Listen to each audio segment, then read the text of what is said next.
No vídeo passado, eu te falei como que a bandeira no iate blinda seu patrimônio, foge de imposto e te dá privacidade. Nesse vídeo, eu vou te mostrar que isso foi só a ponta do iceberg. Isso é só uma pequena parte sobre como que a bandeira influencia diretamente naquele barco.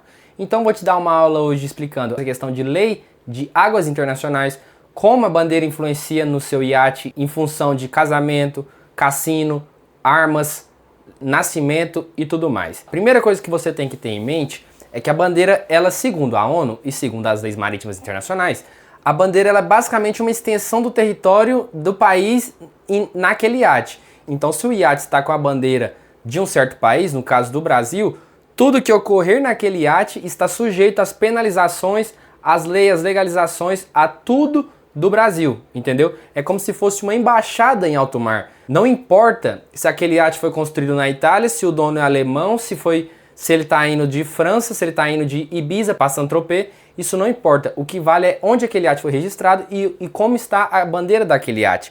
Então, a primeira coisa que você tem que ter em conta é isso, é que a bandeira indica que aquele iate é uma extensão territorial daquele país. Ou seja, se uma criança nasceu em alto mar, de quem que é o filho? Do pai. E de quem é a nacionalidade da criança vai depender da bandeira do país. Se a bandeira do país diz que a criança tem direito à nacionalidade por terra, se ela nasceu num barco que está com a bandeira daquele país, ela é cidadã daquele país.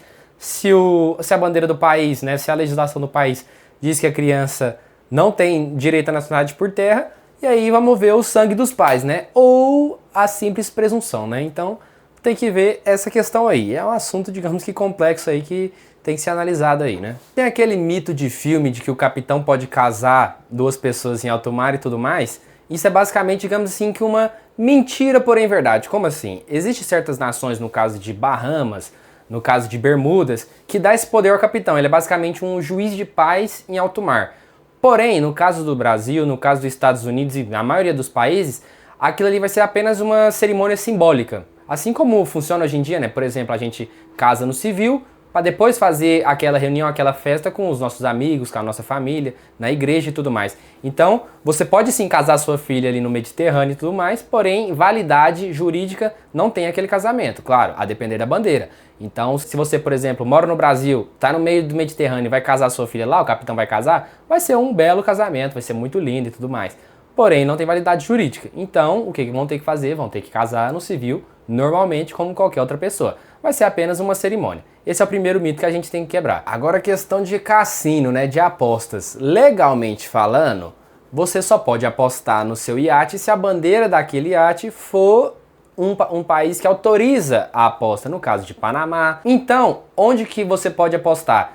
A partir de quando você está depois de 12 milhas náuticas da costa, porque até 12 milhas náuticas ainda é legislação vigente, é do país que está naquela costa. Então o Brasil tem legislação vigente até 12 milhas náuticas. 12 milhas náuticas vai dar aí 21, vai ter mais ou menos 22 quilômetros de distância da costa. A partir dali são águas internacionais, então a lei vigente é da bandeira que está no barco. Então você não pode sair apostando aí se a bandeira do país que está içado no seu iate não é de um país que é permitida a aposta. Quem vai verificar isso? Aí eu já não sei. Agora a questão de segurança armada.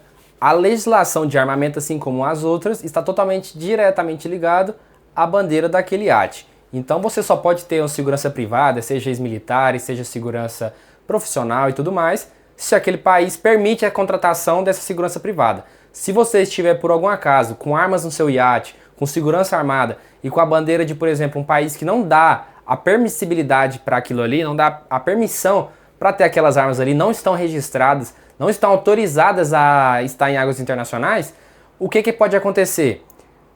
Você pode ser atuado e aquilo ali configura tráfico internacional de armas. Ou seja, se por algum acaso você está em águas internacionais e por algum acaso o exército do país correspondente à bandeira do seu iate chega perto e vê a bandeira, ele tem a permissão de atuar, ele tem a permissão de ver o que está acontecendo naquele iate, porque faz parte do país dele. E se ele vê essas armas ali, pode dar um problema, digamos que muito grande, né? Claro que esses acontecimentos nunca aconteceriam, porque o mar é muito grande e tudo mais. Então, a não ser num caso de que um vai, né? Vocês entenderam o que eu quis dizer? Isso não vai acontecer. Porém, você tem que ficar muito atento a isso aí. Por exemplo, seu barco está registrado no Brasil, porém ele está saindo de um país que é autorizado a arma. Então você pega a segurança armada daquele país, coloca no seu iate e sai viajando por águas internacionais? Não pode, isso está ilegal. A partir do momento que for atuado que você tá com coisas ilegais naquele iate ali, vai chegar a marinha, vai chegar o exército, vai chegar um pessoalzinho que você não gostaria de ter na sua festa. Então tem que estar atento em relação a armas e segurança privada, esse tipo de coisa. A questão agora de trabalho, eu falei um pouco no último vídeo, mas eu vou dar uma detalhada aqui. Existe uma legislação criada em 2006 que ela te fornece o mínimo que o trabalhador, o mínimo que o tripulante tem que ter para trabalhar naquele iate. Mesmo aquele iate tendo bandeira de conveniência, né? Desses paraísos fiscais, né? Ilhas Marshall e tudo mais que eu já falei. Como assim? O tripulante tem que ter 10 horas de descanso a cada 24 horas, ele tem que ter repatriação em caso de ser demitido do outro lado do mundo, ele tem que receber a passagem dele para voltar para o país dele, ele tem acesso a alojamento, comida e tudo incluso. Então, ele tem esses mínimos garantidos por lei. Agora, as outras questões trabalhistas, questão de vínculo, questão de férias e tudo mais, isso já é regido pela lei do país da onde a bandeira do iate está registrada.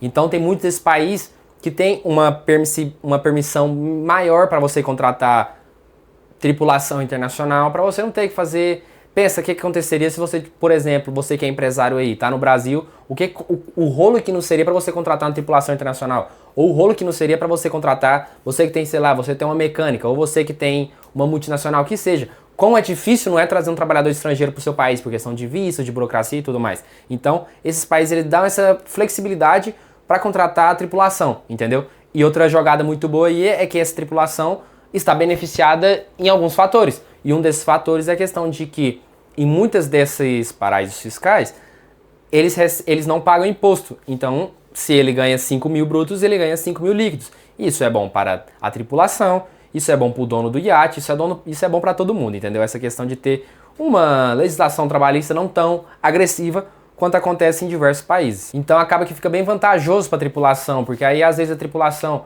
o camarada ali mora num país pequeno, país de desenvolvimento e tudo mais, só que ele, enquanto ele tá ali em alto mar, ele tá recebendo ali em dólar, tá recebendo ali em euro, não tá pagando alojamento, não tá pagando alimentação, não tá pagando nada e também não tá pagando imposto. Então é um dinheiro que ele consegue juntar bastante, né? Ele consegue salvar esse dinheiro, digamos assim, principalmente esses aí que encaram jornadas longas sem voltar para casa, sem ficar muito tempo em terra firme e tudo mais. E aí a eleição da bandeira também entra num quesito de reputação, né? Também tem a vantagem de reputação. Se você tá com uma bandeira no seu iate de um país que tem algum histórico de fazer bagunça, né? No caso, levar gente ilegal, levar substâncias ilícitas, vai ter aquele problema que até a pessoa daquele país tem, que é quando você chega num porto ali em Ibiza, ali em Miami, vai ser revistado.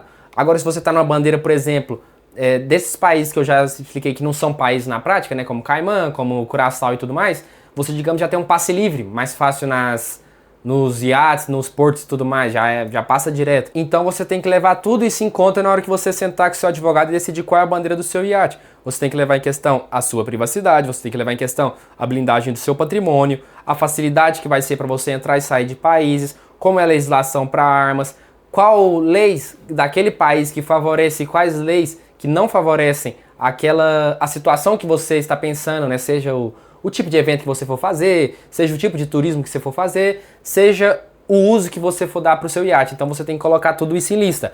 Algumas pesa por um lado melhor, outras para outro, outros têm problema de custo, mas também te dá uma segurança maior. Então você tem que analisar tudo isso, né? Você tem que fazer aquele jogo básico que todo consultor financeiro sabe que é o quê? Joga os números na planilha, joga a tabela ali e vai olhando, ó, prós, contras, e vai jogando pra cá, pra cá, pra cá, pra cá, até você decidir aonde você vai registrar o seu iate, aonde você vai registrar o seu barco, para ter o maior benefício, sem ter dor de cabeça e tudo mais. Se você quiser algum desses pontos mais a fundo, ou se você quiser algum assunto relacionado a barcos, a iates e tudo mais, deixa nos comentários aí, vou ter todo o prazer de ler, e quem sabe um próximo vídeo seu comentário vira tema, tá bom? Então, obrigado pela sua atenção, avante remar!